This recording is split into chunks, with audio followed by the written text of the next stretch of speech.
साथीहरु स्वागत छ सम्पूर्णलाई। तपाईहरुले आजको यस भिडियोमा चाहिँ OnePlus Nord CE2 को अनबक्सिङ गरेर देखाउन गइरहेको छु। साथै यसको प्राइस के कस्तो छ, तपाईलाई पनि OnePlus का मोबाइलहरु मन पर्छ भने यो भिडियो अन्तिमसम्म हेर्दिनु होला। साथै हाम्रो YouTube च्यानललाई यस्तै भिडियोको लागि भने सब्स्क्राइब गर्न नबिर्सिनु होला। देख्न सक्नुहुन्छ OnePlus को कभर देख्न सक्नुहुन्छ। बक्स जुन अलि अरु मोबाइलहरुको भन्दा चाहिँ अलि ठूलो साइजमा हामीले पाउँछौं। अगाडिपटि Nord लेखेको देख्न सक्नुहुन्छ।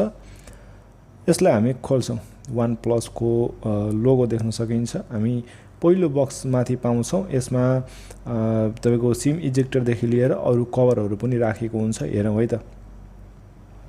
देख्न सक्नुहुन्छ तपाईले यहाँनिरबाट चाहिँ एउटा मोबाइल कभर दिएको हुन्छ जुन प्लास्टिकको हुन्छ व्हाइट कलरमा। त्यसपछि अर्को चाहिँ सिम इजेक्टर दिएको हुन्छ है त मोबाइलको बक्स भित्र। अनि अरु चाहिँ म्यानुअल बुकहरु किताबहरु चाहिँ दिएको हुन्छ। त्यो रह्यो सिम इजेक्टर। कभरको क्वालिटी देख्न सक्नुहुन्छ। प्लास्टिकको हो तर एकदम राम्रो छ तपाईको यो है त सिलिकनबाट बनेको जस्तो एकदम राम्रो क्वालिटीमा छ। स्क्रैचहरु आउँदैन। अनि अर्को छ हामीसँग यो OnePlus Nord CE2 मोबाइल रहेको छ जुन मोबाइल चाहिँ एकदम राम्रो छ। तपाईलाई अहिले पछि म देखाउने छु त्यो मोबाइल। त्यो भन्दा अगाडि अरु बक्समा के छ है त। बक्समा अरु यसको चार्जर दिएको हुन्छ। केबल देख्न सक्नुहुन्छ। सी टाइप चार्जर यसमा लाग्ने हुँदा सी टाइप डाटा केबल यहाँनिर दिएको छ। साथसाथमा 65 वाट को यसको एडाप्टर पनि दिएको छ जसले गर्दा चार्जिङ चाहिँ फास्ट हुनेछ। 4500 mAh को ब्याट्री भएको हुँदाखेरि चाहिँ हेल्प गर्नेछ। र मोबाइल देख्न सक्नुहुन्छ तपाईले।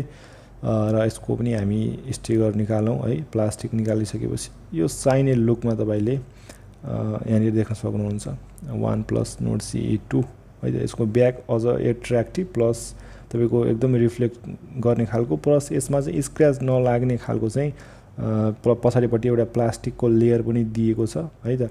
एकदमै राम्रो फिल आउँछ तपाईले हातमा छ्म्दा। र यसको पावर अन गरौँ हामी। देख्न सक्नुहुन्छ एन्ड्रोइड OnePlus को लोगो छ है।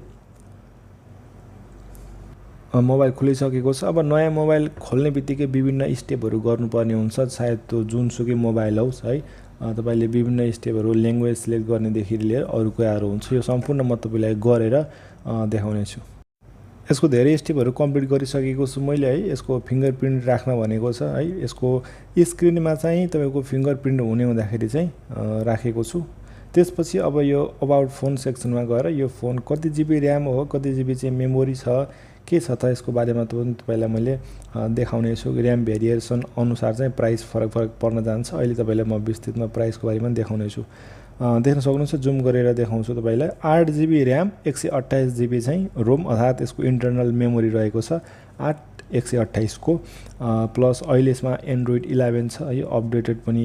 यसलाई अपडेट गर्नुपर्छ। नयाँ मोबाइल किनिसकेपछि अपडेट गरिसकेपछि धेरै कुराहरु यसमा बाँकी रहेका छन्। मैले भनिहाले अघि तपाईलाई 4500 mAh को चाहिँ ब्याट्री ब्याकअप छ। र 4500 भनेको राम्रै मानिन्छ है त। आजकल चाहिँ मोबाइलहरुमा 5000 सम्म आउने गर्छन्। अब भने तपाईलाई म यसको क्यामेरा क्वालिटी के कस्तो छ त है। क्यामेरा चाहिँ ब्याक क्यामेरा तपाईको 64 मेगापिक्सल छ। फ्रन्ट क्यामेरा 16 मेगापिक्सल छ।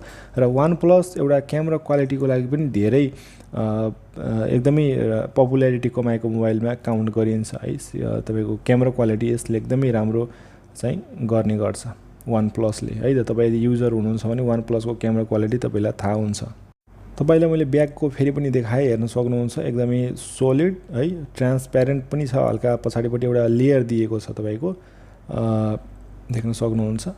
एकदम राम्रो चाहिँ तपाईले ब्याक देख्न सक्नुहुन्छ है। यसको तपाईले क्यामेरा पनि हेर्न सक्नुहुन्छ है। दुईवटा एकदमै राउन्ड टाइपको क्यामेरा दिएको छ। र फ्रन्टमा 16 मेगापिक्सलको क्यामेरा रहेको छ। तपाईलाई यो मोबाइल कस्तो लाग्यो पक्कै पनि मन पर्यो भने कमेन्ट बक्समा कमेन्ट गरिदिनु होला है त।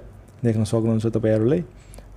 त्यसैगरी अब यसको प्राइसको बारेमा कुरा गरौँ है। यसको प्राइसको कुरा गर्नुपर्दा नेपालमा यो मोबाइल अहिले 50000 एराउन्ड पर्न जान्छ है त। नेपाली 50000 पर्न जान्छ। ल मैले यो मोबाइल चाहिँ लगभग 33000 34000 मा किनेको छु। अब कसरी 33 34000 पर्यो भन्नुहुन्छ भने चाहिँ यो मोबाइल किनेको कहाँ हो भन्दाखेरि युएई मा हो है त। अर्थात दुबई भनेपछि तपाईले चिन्नुहुन्छ। दुबईमा यो 33 34000 मा पाइन्छ।